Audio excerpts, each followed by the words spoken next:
अगर आप लगातार 30 दिन एक ऑनियन खाते हैं डेली बेसिस पे तो वो क्या फ़ायदा देता है आपके जिस्म में?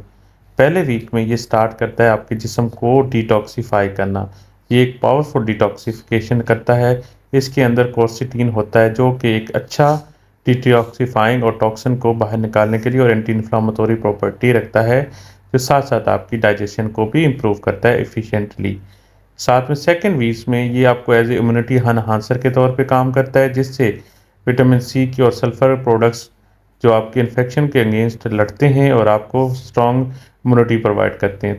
थर्ड वीक मुसलसल पे ऑनियन आपके एलडीएल जो बैड कोलेस्ट्रॉल होता है उसको कम करता है, आपकी ब्लड सर्कुलेशन और आपकी हार्ट को प्रोटेक्ट करता है, ब्लड प्रेशर को कंट्रोल करता है। फोर्थ में ये आपकी गट हेल्थ को इम्प्रूव करता है और एक जो बैक्टीरियाज अवेलेबल होते हैं जिनको नॉर्मल फ्लोरा कहा जाता है उसका एज ए न्यूट्रिएंट तौर पे अब्जॉर्ब होता है और आपके प्रीबायोटिक्स और प्रोबायोटिक के तौर पे काम करता है, जिससे आपकी गट हेल्थ बहुत अच्छी हो जाती है।